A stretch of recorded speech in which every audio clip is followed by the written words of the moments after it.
नमस्कार. आज आपण हिरव्या चण्यांची मसालेदार भाजी बनवून घेणार आहोत. तसं पाहायला गेलं चण्यांमध्ये 2 प्रकार आपल्याला पाहायला मिळतात. एक हिरवे चणे आणि एक काळे चणे. तर आज आपण कडधान्यामधील हिरव्या चण्यांची मसालेदार भाजी बनवून घेतलेली आहे. अगदी मोजक्या साहित्यामध्ये ही मसालेदार भाजी अतिशय चविष्ट होते. तुम्ही देखील एकदा नक्की करून बघा. तर जास्त वेळ न घालवता चला आजच्या व्हिडिओला सुरुवात करूया. रात्री इथे मी हिरवे चणे भिजत घातले होते आणि सकाळी छान असे हे हिरवे चणे भिजलेले आहेत. तर आता हे चणे डायरेक्ट शिजत नाहीत म्हणून आपण याला कुकरमध्ये आधी आपण शिजवून घेणार आहोत. तर याला आता आपण कुकरमध्ये घालून घेऊया. तर कुकरमध्ये हे चणे जे आहेत ते फक्त घालून घेतलेले आहेत. यातील पाणी आपण काढून टाकलेलं आहे. आता यामध्ये आपण चणे शिजण्यासाठी थोडंसं पाणी घालणार आहोत.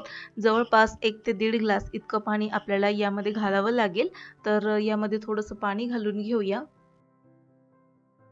यामध्येच आता आपण थोडीशी हळद घालून घेणार आहोत आणि थोडंसं चवीनुसार मीठ देखील घालून घेणार आहोत.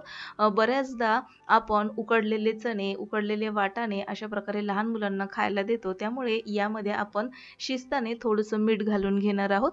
आता कुकर लावून आपल्याला जवळपास 4 ते 5 शिट्या करून घ्यायच्या आहेत म्हणजे चणे छान शिजतील. तोपर्यंत आपण मसाला तयार करून घेऊया. तर आजचा हिरव्या चण्यांसाठी मसाला तयार करण्यासाठी आज आपण इथे कच्चा मसाला बनवून घेणार आहोत. तर एक मध्यम आकाराचा कांदा, एक लहान आकाराचा टोमॅटो, थोडीशी कोथिंबीरचे जे देठ असतात ती इथे घालून घेतलेली. देठांच्या ऐवजी तुम्ही कोथिंबीरचा वापर देखील करू शकता. त्याचबरोबर थोडंसं ओला नारळ घालून हे मिश्रण मी इथे तयार करून घेतलेलं आहे. आता एका कढईमध्ये आपण 2 ते 2.5 चमचे तेल घालून घेणार आहोत. तेल छान तापलं की यामध्ये आपण स्वच्छ धुवून घेतलेले कढीपत्त्याची पाने घालून घेणार आहोत. छान पाने अशी तडतडली की मगच आपण वाटण घालून घेणार आहोत. त्याआधी आपण जो घरगुती मसाला आहे कोल्हापुरी तो या तेलामध्ये आपल्याला घालून घ्यायचा आहे म्हणजे छान असा तर्रीला रंग येतो. तर जवळपास 2.5 ते 3 चमचे इथे मी तिखट घालून घेतलेलं आहे. यामध्ये आता आपण जे तयार करून घेतलेलं वाटण होतं ते सगळं आपण यामध्ये घालून घेणार आहोत. सर्व वाटण आपल्याला तेलामध्ये घालून घेतल्यानंतर तेल सुटेपर्यंत परतून घ्यायचं आहे. कारण की यामध्ये आपण कच्चा कांदा, कच्चा टोमॅटो घातला होता. त्यामुळे त्याचा कच्चापणा घालवण्यासाठी आपल्याला तेल सुटेपर्यंत हा मसाला व्यवस्थित परतून घ्यायचा आहे. तर 2 ते 3 मिनिटांनंतर पुन्हा आपण याला परतून घेणार आहोत. तोपर्यंत आपण जे चणे शिजवून घेतले होते ते आपण पाहून घेऊया. जवळपास हे चणे म्हणजे कुकरला मी 4 ते 5 शिट्या करून घेतल्या होत्या. तर आता आपण बघूया चणे शिजले आहेत का? तर छान असे हे चणे मऊ शिजून तयार झालेले आहेत. तर तसं बघायला गेलं तर तुम्ही डायरेक्ट कुकरमध्ये देखील हे चना मसाला बनवू शकता. आता आपण मसाला पाहून घेणार आहोत. तर मसाला देखील छान असा परतत चाललेला आहे. तेल हलकं-हलकं आता याला सुटत चाललेलं आहे आणि थोडेफार काही जे शिल्लक राहिलेले मसाले आहेत ते देखील आपण यामध्ये घालून घेणार आहोत. अर्धा चमचा धना जिरा पावडर घालून घेतलेली आहे आणि यामध्ये जवळपास पाऊण चमचा इतका गरम मसाला घालून घेतलेला आहे.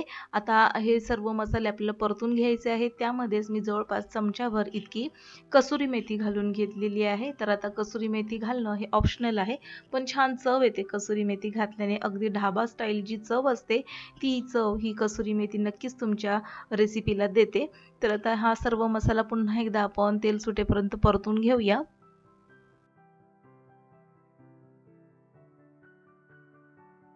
2 ते 3 मिनिटे मसाला आणखीन परतल्यानंतर हा मसाला आता छान तेल सोडलेले आहे याने. तर आता यामध्ये आपण जे शिजवून घेतलेले हिरवे चणे होते ते हे सर्व यामध्ये घालून घेणार आहोत. तर आता ही जी रस्सा भाजी आहे चण्याची ती जास्तीत जास्त 2 ते 3 माणसांसाठी आज आपण इथे बनवून घेणार आहोत. तर ही रस्सा भाजी डब्यासाठी तयार होत आहे. तर अशा प्रकारच्या टिफिनला तुम्हाला काय द्यायचा हा प्रश्न जर पडत असेल तर अशा प्रकारच्या रस्सा भाज्या तुम्ही नक्की बनवून बघा आणि टिफिनला द्या.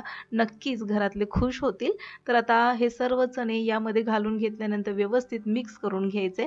आता यामध्ये आपल्याला पुन्हा मीठ घालायचं नाही कारण की चणे शिजत असताना आपण त्यामध्ये मीठ घातलं होतं. आता थोडंसं जे मसाल्याचं पाणी आहे ते देखील आपण यामध्ये घालून घेतलेलं आहे. थोडंसं आता यावरती आपण झाकण ठेवून देणार आहोत आणि मंद आचेवरती 5 मिनिटासाठी छान अशी उकळी काढून घेणार आहोत. म्हणजे जे मसाले आपण घातलेले आहेत ते छान या चण्यामध्ये आणि या ग्रेव्हीमध्ये मिक्स होतील. जवळपास 5 मिनिटानंतर आपण झाकण काढून घेतलेलं आहे आणि छान अशी उकळी फुटलेली आहे. यामध्येच आता आपण थोडीशी बारीक चिरून घेतलेली कोथिंबीर घालून घेतलेली आहे. तर आता तयार झालेला आहे गरमागरम चना मसाला. तर हा चना मसाला तुम्ही भाकरी, चपाती, रोटी, नान यासोबत नक्कीच खाऊ शकता. लहान मुलांना आवडतो, मोठ्यांना देखील आवडतो आणि त्यातल्या त्यात टिफिनला देखील तुम्ही नक्की देऊ शकता. तसेच घरामध्ये काही छोटे-मोठे समारंभ असतात, तर त्यावेळेस तुम्ही अशा प्रकारे हिरव्या चण्यांची चना मसाला भाजी नक्की बनवून बघा. तर आता ही तयार झालेली आहे. तर अशा प्रकारे या भाजीची कन्सिस्टन्सी आपण ठेवलेली आहे. याला आता आपण एका छोट्याशा कढईमध्ये काढून घेणार आहोत. तर आजची हिरव्या चण्यांची चना मसाला भाजी तुम्हाला कशी वाटली हे आम्हाला कमेंट बॉक्समध्ये नक्की लिहून कळवा.